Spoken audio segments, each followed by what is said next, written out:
Good morning po sa inyo lahat. Isa pang muli yugto ng ating Daily Bible Blessings. Pamagat po ng ating aralin ngayong umaga ay apat na dapat tularan. Apat na dapat tularan. Para po sa akin, isa po sa mga pinaka-makabagbag damdamin na pangyari sa Biblia ay po kaugnay sa pagpapagaling ng Panginoong Yesus na nangyari sa Marcos Kapitulo 2 ng Biblia. Doon po habang nagkatipon ang napakaraming mga tao at nangaral po ang Panginoong Yesus, may dumating na apat na taong may dalang isang paralitiko, paralyzed. Di ba nila may lapit ang paralitiko sa Panginoong Yesus dahil sa dami ng tao. Maling siksikan po.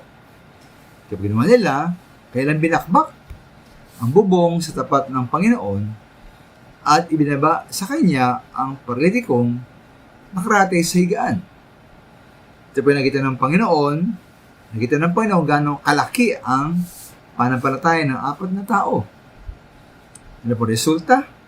Hindi lamang po pinatawad ng Panginoon Yesus ang mga kasalanan ng paralitiko, doon po sa utos at sa tama ng Panginoon, ang paralitiko po ay pinagaling at kaagad binuhat ang kanyang higaan at umalis habang lahat po ay naroon ay namangha ang nagpuri sa Diyos.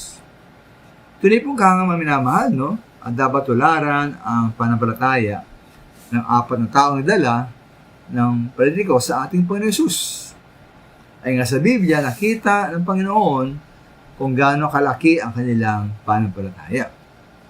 Ngayon para sa akin mga minamahal, ang rin tularan sa apat na ito ang kanilang pagmamalasakit at pagganais na tumulong doon sa isang paralitiko na kahit po tunay na kaiba at mahirap ang kanilang ginawang pagbubuhat, pagbakbak ng bubong at pagbaba ng paralitiko sa ating Panginoon Yesus upang kanyang pagalingin.